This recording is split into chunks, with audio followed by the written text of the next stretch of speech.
Our Wink Investigates team has new details on the man accused of sending two communities into chaos in less than 24 hours. Earlier this week, Wink News brought you complete team coverage of the two federal investigations that went on. First on Palm Tree Lane in Fort Myers Monday. Then the next morning, Wink worked with investigators to find out another scene on Harbor Drive in North Fort Myers was connected to the first, complete with deputies, FBI, and ATF agents. Our Wink Investigates team was first to learn the person in custody was this man, Jesse Korff, someone familiar to federal agents. And since then, Wink Investigates reporter Olivia Jean has been waiting for Korff to appear in court. That happened today, and Olivia was the only reporter in the courtroom. So what took him so long to get in front of a judge, Olivia? Well, Emma, I learned today that Tuesday and Wednesday's court hearings were canceled due to drug withdrawals and seizures that landed Jesse Korff in the hospital. He was deemed medically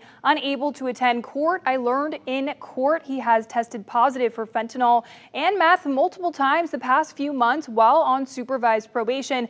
Now, back in 2014, he was arrested and it led to a 9-year federal prison sentence. These are the two scenes Korff is involved in that put him back in federal court. One scene is where he was arrested after what an officer called a hostage situation. The other, his home where deputies were searching for bomb-like materials. In the courtroom, he was chained at the hands and legs and was visibly distressed and crying. Today, he had two hearings, one for a violation of probation and one for a new criminal complaint, both involving drugs and firearms. The judge deemed Korff competent to proceed with the hearings. Prosecutors argued that the man is at serious risk of flight and a danger to the community, requesting no bond. Korff waived his right to a bond hearing, meaning he will not contest the bond decision. Korff remains in custody with the U.S. Marshals and is scheduled to return for a preliminary hearings on June 6. He's charged with illegally possessing firearms